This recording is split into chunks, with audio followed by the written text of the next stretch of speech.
इसमें देखेंगे बंगाल की यात्रा। तो स्वास्थ्य जब जरा संभल गया तो उन्होंने क्या कि पुनः तत्कालीन वायसराय लॉर्ड वेवेल को पत्र लिखकर बंगाल जाने की अनुमति चाहिए। और लॉर्ड वेवेल फौजी आदमी था, है ना। उसके मन में गांधी जी के प्रति क्या था, आदर का भाव नहीं था। वह सोचने लगा गांधी जनता की सेवा के बहाने लोगों को भड़काने और कांग्रेस का प्रचार करने जा रहा है।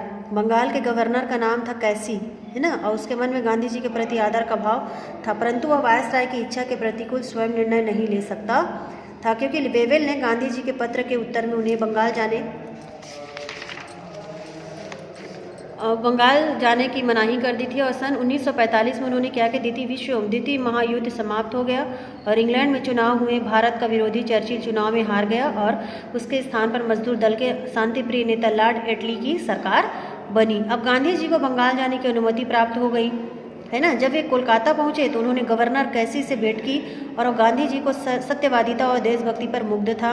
उसने उन्हें बंगाल में उनकी इच्छा के अनुसार कहीं भी जाने की स्वतंत्रता दे दी। गांधी जी ने बंगाल की यात्रा से अनुभव किया कि प्रांत में भ्रष्टाचार, कालाबाजारी और मुनाफाखोरी का बोलबाला है। और गांधी जी बंगाल के कई गांवों में गए और जनता की कष्ट गाथाएं सुनकर उन्हें दूर करने का आश्वासन देते रहे, क्योंकि उन्हें विश्वास था कि गवर्नर भला आदमी है, लेकिन उसका ध्यान किसी खास बात की ओर आकर्षित किया जाएगा तो अवश्य उस पर कार्यवाही करेगा, है ना। गांधी जी 6 सप्ताह बंगाल में रहे और जो कुछ उससे जनता की सहायता के लिए हो सका उन्होंने उनके लिए किया, ठीक है। तो बंगाल से गांधी जी चेन्नई यानी मद्रास गए और वहाँ उन्होंने दक्षिण भारत हिंदी प्रचार सभा के वार्षिकोत्सव की अध्यक्षता की। और गांधी जी ने जब हिंदी को राष्ट्रभाषा के रूप में स्वीकार कर लिया तब उन्हें दक्षिण भारत में उसके प्रचार की आवश्यकता अनुभव हुई। क्या क्या उन्होंने उत्तर भारत के कुछ उत्साही हिंदी प्रेमियों के साथ अपने पुत्र देवदास गांधी को चेन्नई भेजकर दक्षिण भारत हिंदी प्रचार सभा की स्थापना की। और इस सभा ने दक्षिण में हिंदी का प्रचार कार्य अपने हाथ में ले लिया और लाखों स्त्री पुरुषों को हिंदी सिखाई और आज भी सिखा रही है। गांधी जी के स्वभाव की विशेषता रही है कि वे सभाओं में अपने विचार प्रकट कर चुप नहीं रह जाते थे। उन्हें कार्य रूप में परिणत करने के लिए ही जी जान से जुट जाते थे। इस बीच एटली की सरकार ने भारत को स्वाधीन करने का निश्चय कर लिया और उसके लिए उसने मंत्रिपरिषद के प्रतिनिधि भारत भेजे। उनमें सर क्रिप्स था, पैथिक लॉरेंस और अलेक्जेंडर थे। सर क्रिप्स पहले भी चर्चिल के कार्यकाल में औपनिवेशिक स्वराज्य का मसौदा लेकर आए थे और गांधी जी से मिले थे। द्वितीय महायुद्ध मित्र राष्ट्रों के लिए उस समय संकट पैदा कर रहा था। उस समय गांधी जी ने क्रिप्स से विनोद में कहा था, स्वराज्य का मसौदा तो डूबते बैंक के नाम अग्रिम तारीख के चेक समान अर्थात निरर्थक है। इस बार क्रिप्स मिशन ठोस प्रस्ताव लेकर जिस समय दिल्ली पहुंचा उस समय गांधी जी पुणे के निकट प्राकृतिक स्वास्थ्य सदन उरली कांचन में विश्राम कर रहे थे और सर क्रिप्स उनसे शीघ्र ही मिलना चाहते थे।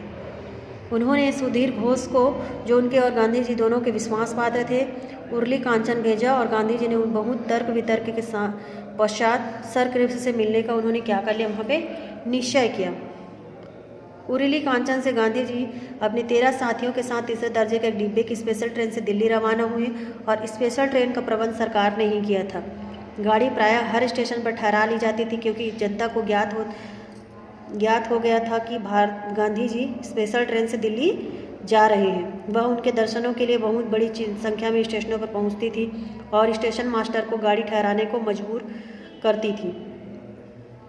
गांधी जी भी जनता की इच्छा का ध्यान रखते थे, इसीलिए दिल्ली समय पर नहीं पहुंच पाए। उनकी स्पेशल ट्रेन भी क्या थी, एक तीसरे दर्जे का डिब्बा और इंजन बस आज भी उसकी तेज नहीं थी, है ना। और गांधी जी सदा की भांति हरिजन बस्ती में ठहरे। और पैथिक लॉरेंस ने, जो मिशन के दूसरे सदस्य थे, संदेश भेजा कि मैं 7 बजे संध्या को आपसे मिलने आ रहा हूं। और गांधी जी ने शिष्टतावश स्वयं ही वायसराय की कोठी पर उनसे मिलने की इच्छा प्रकट की। इसी बीच गांधी जी को स्मरण हुआ, अरे रेल का किराया तो हमने चुकाया ही नहीं। उन्होंने सुधीर घोष को तुरंत बुलाकर कहा, जोड़ो तो तीसरे दर्जे का 13 आदमियों का कितना किराया होता है। सुधीर ने जोड़कर कहा, बापू 350।